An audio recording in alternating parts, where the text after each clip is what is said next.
आमतौर पर भारतीय स्कूलों में अंग्रेजी शासन के जुल्म सितम की कहानियां पढ़ाई जाती हैं, लेकिन एक घटना ऐसी भी है जिसे ब्रिटिश स्कूलों में भारतीय राजाओं की अंग्रेजों पर क्रूरता के रूप में पढ़ाया जाता है। ये एक ऐसी घटना है जब एक नवाब की नींद की वजह से 123 अंग्रेज घुट घुट कर मर गए थे। यही वह घटना है जिसने 1757 के प्लासी की लड़ाई को जन्म दिया। इतिहास में इस घटना को काल कोठरी की घटना या ब्लैक होल की घटना के नाम से जाना जाता है। 17वीं शताब्दी के दौर में भारत में मुगलों का प्रभाव खत्म हो रहा था। क्षेत्रीय सूबेदारों और क्षेत्रीय राजा स्वयं को स्वतंत्र शासक घोषित कर रहे थे। कई विदेशी शक्तियां भी भारत में पांव जमाने की होड़ में थी। इसी में प्रमुख थे अंग्रेज और फ्रांसीसी।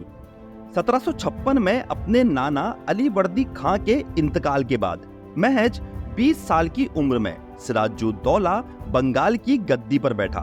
50,000 सैनिक, 500 हाथी और लगभग 150 तोपों के साथ सिराजुद्दौला के पास उस दौर की सबसे शक्तिशाली सेना थी। इसी दौरान अंग्रेज भी कलकत्ता को अपना व्यापारिक केंद्र बना चुके थे, लेकिन अंग्रेजों का ध्यान कारोबार में कम और अपनी शक्ति बढ़ाने में ज्यादा था। इस बात को नवाब सिराजुद्दौला भी भली भांति जान चुका था। यही कारण था कि नवाब ने कई बार अंग्रेजों को चेतावनी दी थी कि वह अपनी सैन्य शक्ति ना बढ़ाएं, सिर्फ और सिर्फ कारोबार करें। लेकिन अंग्रेजों के कान में जू तक नहीं रेगी। चेतावनी के बावजूद भी अंग्रेज अपने फोर्ट विलियम किले को मजबूत बना रहे थे और अपनी सेना भी बढ़ा रहे थे।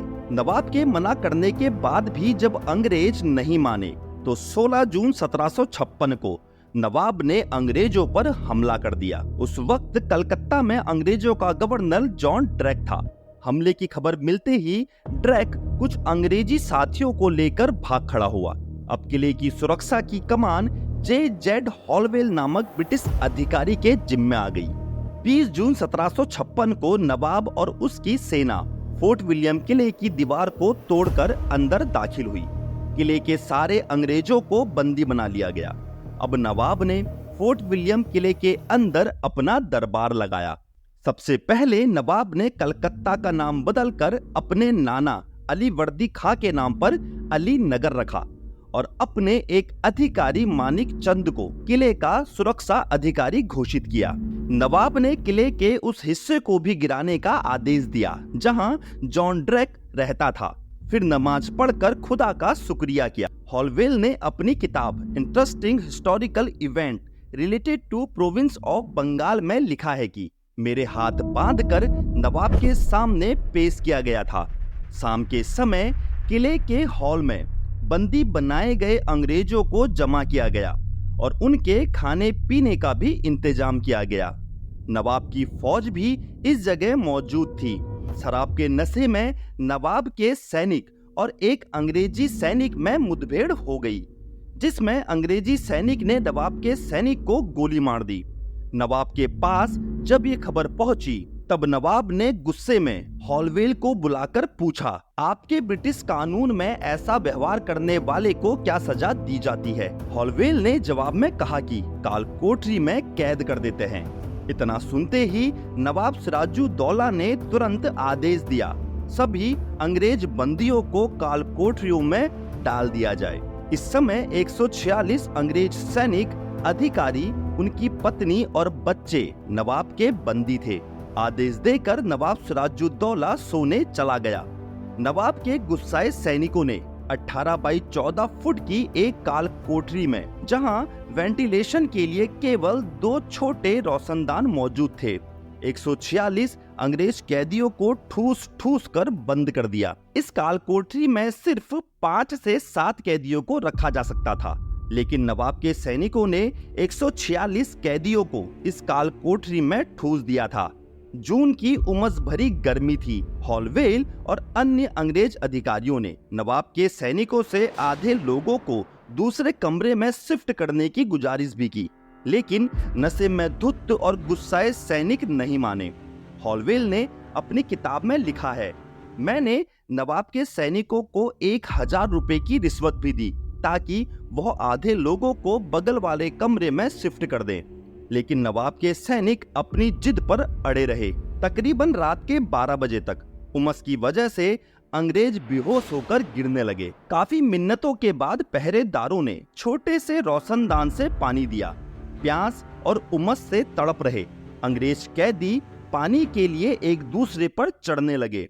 इसी भगदड़ में पानी गिरकर पूरे कमरे में फैल गया, जिससे उमस और ज्यादा बढ़ने लगी।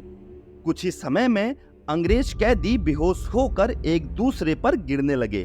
कोठरी खोलने के लिए पहरेदारों से अंग्रेजों ने कई मिन्नतें की, लेकिन किसी भी सैनिक ने ना ही काल कोठरी खोली और ना ही नवाब सिराजुद्दौला की नींद में खलल डालने का दुस्साहस किया। तकरीबन सुबह 6 बजे जब नवाब सिराजुद्दौला अपने कमरे से बाहर निकला तो सैनिकों ने उसे अंग्रेजों की हालत बताई। रात में शराब के नशे की वजह से नवाब भी भूल चुका था कि उसने अंग्रेजों को कालकोठरी की सजा दी है। नवाब ने फौरन अंग्रेज कैदियों को कालकोठरी से बाहर निकालने का आदेश दिया, लेकिन जब कालकोठरी खोली गई तो केवल 23 अंग्रेज कैदियों की ही उखड़ी सांसें चल रही थी। बाकी अंग्रेज कैदी, जिसमें महिला और बच्चे भी शामिल थे, वे सब दम घुटने की वजह से अपनी जान से हाथ धो चुके थे। 146 में से केवल 23 अंग्रेज कैदी ही जीवित बचे थे, जिसमें से एक था J.Z. हॉलवेल। बाद में इसी ने इस घटना के बारे में बताया था। इसी घटना के बाद अंग्रेजी शासन ने रॉबर्ट क्लाइव को बंगाल भेजा, जिसने 1757 की प्लासी की लड़ाई में नवाब सिराजुद्दौला को हराकर अंग्रेज कैदियों की मौत का बदला लिया। प्लासी की लड़ाई ही भारत में अंग्रेजी शासन की नींव मानी जाती है। हालांकि जादूनाथ सरकार जैसे कुछ अन्य इतिहासकारों का इस घटना को लेकर अलग दृष्टिकोण है। उनका मानना है कि कालकोठरी जैसी कोई भी घटना नहीं हुई थी, ये केवल अंग्रेजों द्वारा फैलाई गई एक अफवाह थी। नवाब की फौज से लड़ते हुए अंग्रेज सैनिकों की मृत्यु हुई थी, ना कि कालकोठरी की कैद से। फिलहाल इस घटना के विषय में आपके क्या विचार हैं, कमेंट करके जरूर बताइएगा। तो आपको हिंदुलॉजी फैक्ट का यह रोचक वीडियो कैसा लगा? अगर आपको यह वीडियो पसंद आया तो वीडियो को लाइक, शेयर और चैनल को सब्सक्राइब जरूर कर लीजिएगा।